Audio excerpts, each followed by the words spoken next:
In this video, we're going over how to counter every single hero in Overwatch. So if there's some heroes that are really pesky that you seem to keep losing to, I'm going to tell you how to counter them from every single role. So we're going to break it all down. But do me a huge solid and smash that subscribe button if you have been enjoying the content. And let's jump right into the video.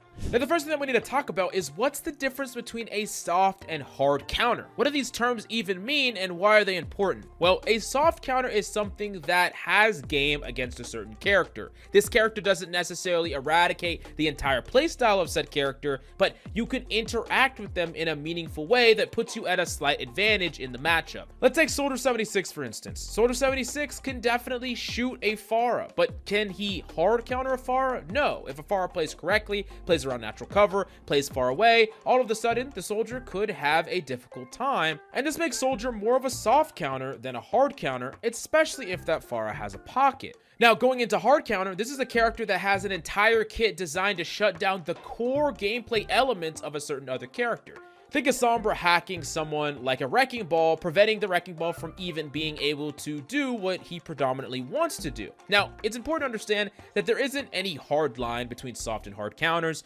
Most of the time, it's a spectrum of how effective a character is against others, and there's certain layers to soft versus hard counters. And in addition to that, there are some characters or matchups that could be soft counters at one skill level, but aren't soft counters at another.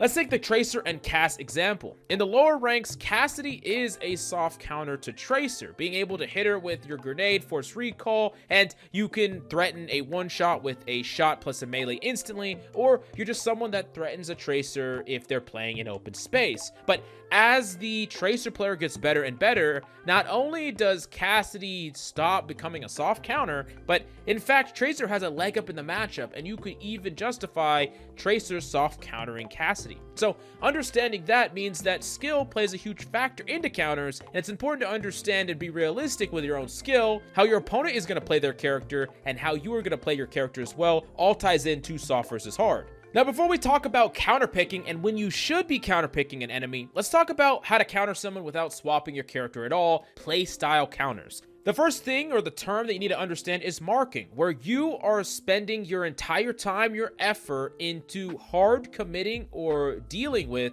a certain character. If you're a Tracer and you're hard marking another Tracer, that means instead of going for their backline, instead of going for plays, you are following the enemy Tracer around. You are countering that Tracer's play at the cost of your own. And sometimes marking could be incredibly worth it if you are not able to get as much value against the enemy backline as that Tracer is against yours. As an example, let's say you're up against an enemy team that has a really strong backline.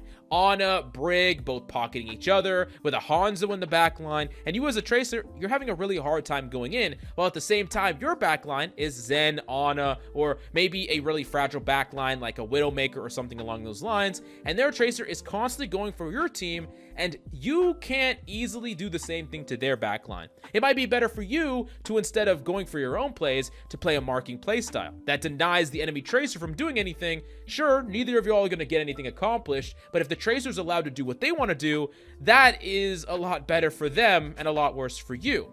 Another example that you see very common is a marking playstyle around that Pharah Soldier matchup. As Soldier, you're just trying to deny the Pharah space, not necessarily trying to kill her every single time, because a good Pharah will not let you, but you're not allowing the Pharah to consistently fly over your team, shoot down at your team, and do anything. And you're not trying to go for anything else. You're not really trying to go shoot at the enemy backline, or go duel the other enemy DPS, because on your team, you're the only one that can actually deal with or soft counter that Pharah. You're the only one that can interact with that Pharah, so you're marking her to prevent her from cleaning up and killing your entire team, and that is your entire mission and your entire job. And if you can do it properly, especially if the Pharah is getting pocketed with the Mercy, you are using your entire value to neutralize two separate characters, which means the marking could be really strong. And if you get caught up or break off the mark and try to do something else and you die, all of a sudden that Pharah Mercy is going to tear up your entire team. And that's why it's important to understand when marking is actually the correct play and when it might not be the correct play, which leads me directly to passive versus aggro. So that passive play style is playing to deny, playing to stop. Maybe you're playing a Sombra and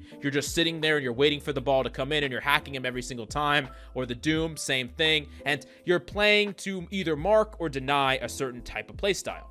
But there's other situations where you can't directly interact with that person, or it might not be beneficial for you to directly interact with that person. So let's go back to that Tracer example. If you're the Tracer that you maybe think you're either the better Tracer, or there's a target on the enemy team that's worth you diving, or you have a dive composition that wants you to go in with them, you're incentivized to not mark the enemy Tracer. You're incentivized to do nothing else besides aid to the proactivity of your team. And this is super important because understanding where it's not your job to deal with a certain character, instead of trying to constantly stop the enemy character when the team fight win condition is actually going in with the dive or going in aggressively or trying to get picks in their back line. There's a lot of situations where you're just trying to execute your game plan and the burden is on them to stop you, or if they execute theirs and you execute yours, you're just going to trade out after the fact when both teams are on less resources and both backlines got jumped and killed. Another part of this is the concept that you can't always interact with someone at all. Like, there's often times when you're playing a character that just can't do anything about a character that you feel needs to be countered, and you have to decide when you should try to do something to that character, aid your team in helping them counter that character, or swap off yourself. And I'm going to talk about the examples of which in just a second. But first, let's talk about counter picking. What should you actually counter swap? Go back to spawn, swap to something that can deal with whatever character. And there's some situations where it's absolutely needed. If they're playing a character that is getting unchecked value, and no one on your team can make them respect you in any way. Like, let's say you're playing an entire team of no Pharah Mercy counter, and the Pharah Mercy is just free roaming, and it's a good Pharah Mercy. And y'all aren't playing something that's proactive, that can take a fight aggressively or anything like that. There's not really a very easy playstyle counter without coordination that you can set up. It's a lot easier most of the time to just swap to something that can deal with the Pharah Mercy, or at the very least contest them somewhat. And in those situations, you have to kind of weigh a couple of things. How good is that person on the character that you feel like needs to be countered? How good of a Doom are they? How good of a Ball are they? How good of a Pharah are they? Do these players demand to counter? And if you don't counter them, you're just going to lose. This next thing that you need to actually be real with yourself is, how good are you at the characters that you need to play to counter them? Like, if you're a Junkrat player, right, and you're up against a Pharah Mercy, and if you swap to Cass or Soldier, you know that you can't hit the bright side of the barn. Maybe it's actually better for you to ask someone on your team to do it. Or maybe just play Junkrat to the best of your ability, avoiding that fight, but then taking a fight with someone else on their team, trying to get picks on their backline, trying to abuse their tank, doing something else, because you know that if you swap to another character, you might be a diamond player on Junkrat, but you're like a gold freaking Soldier, and you're just going to get bodied no matter what. And this is super important to be honest with yourself. Counterpicking is not always the best way if it actually just makes you play a character that you're super trash at. In addition, and this is the last thing, you need to think about how good you have to be at said character to actually deny what the enemy team is doing. Some counter picks are different than others. Some characters are easier to pull off than others. If you swap to Sombra and your whole goal is just to sit with your team and deny the enemy Wrecking Ball from pile driving in, that can be done fairly simply. You're not going to be that effective outside of that, but you could do it even if you're not a great Sombra player, although I don't know if it would necessarily get you the win. But if you're trying to all of a sudden deny an enemy Widowmaker, counter swap them by you swapping to Widow, I don't know if that's going to go best for you, especially if you're not a Widow player. You're just kind of trying to ego check someone when they're picking their main and you are just trying or gambling, really. So as a TLDR, when should you counterpick? When it's absolutely necessary, when you think that you'll lose the game otherwise, when you're confident in the character that you could pick to completely deny what the enemy team is doing. And if none of these things are true, then perhaps you should not counterpick, communicate with your team, or just try to get enough impact to overcome what the enemy team is doing. And maybe you're the threat that needs to be answered. Now, it's also really important to understand that just because you're not the character that is trying to counter something doesn't mean that you are excluded from enabling the counter X character problem. Let's go back to a Cassidy Pharah Mercy example. This is kind of the iconic one, but think about this example. If that Cassidy takes any damage alone, they have to go hide, roll away, get heals, right? And if the Cassidy is fighting the Pharah Mercy alone, that Pharah is getting constant healing, and that Cassidy wants to take an angle on them, so they're playing stranger or more open positions, and they're really in a 1v2. It's important for you to understand, regardless of who else you are, it's your job to help this matchup in any way you can. If you understand that this person on my team is the only person that can interact with the Pharah, I need to help this person. I need to pocket this person. I need to make sure that no one else is diving them. If I'm another DPS, I need to try to contest the other angles of characters that can shoot him. Like if a Hanzo takes the high ground trying to shoot my Cassidy, who's trying to shoot the Pharah, and I let him stay there if I'm Tracer or Genji or whatever, then my Cass is going to die, and then we're all going to lose the Pharah. So it's my job to help clear the way for him. If I'm a tank, I'm trying to make sure that I don't give up all the space and lead my Cassidy up high and dry. It's really important that every single person understands not just what you should be doing, but what your team is trying to do. Especially if you lose a fight and you have people, regardless of what role they are, a tank swapping to a character that counters, a support swapping to something that helps out, a DPS swapping to something that counters.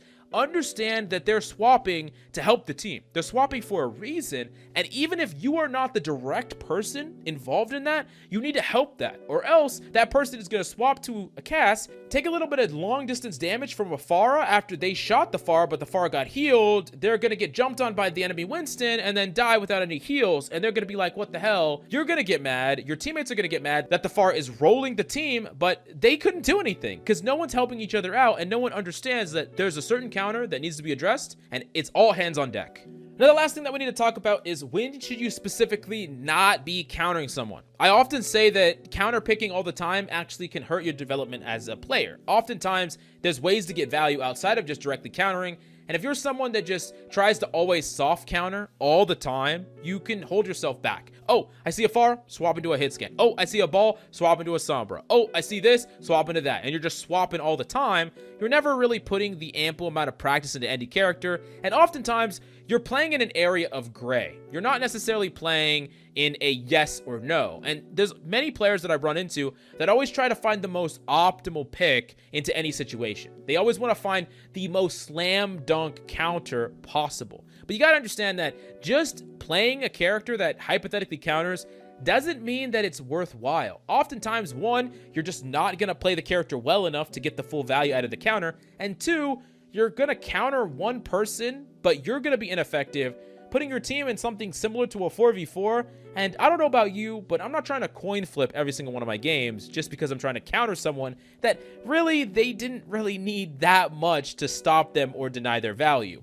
In addition to that, and this is a super important thing, oftentimes you should play to be the threat and not the answer. And what I mean by that is, if you are someone that is trying to contain everything the enemy team is doing, you're trying to deny this play, you're trying to deny this strategy, then you are always playing on the back foot. You're always playing as the solution to the problems that the enemy team are bringing up. But especially when we're talking about the vast majority of ranks in Overwatch, being the problem, being the threat that the enemy has to solve is typically better because you're the proactive one. You're the one that demands answers. So whether you're a Genji player, let's just say you're a Genji player hypothetically, and you walk out and there's a Pharah Mercy. You could think, oh shit, I don't know what to do against this Pharah Mercy. I'm going to dash back to spawn, swap to a Cass. Now I'm going to walk out and I'm going to deal with them. Or you could say, okay, I can't interact with that person at all, but guess what? They have an Ana and I know I can interact with her. And that Pharah Mercy is really far away from the Ana. So I'm going to find a situation to where I can go in, kill the Ana, and then dash away, get out safely, got a kill,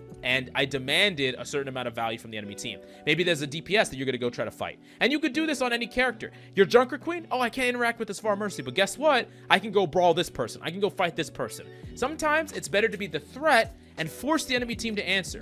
Don't ignore them completely, but understand that there are times and places to where a threat doesn't always need to be completely acknowledged. You don't have to see a threat and completely swap to counter them, just like they don't see you on a certain character and the whole team doesn't swap to counter you.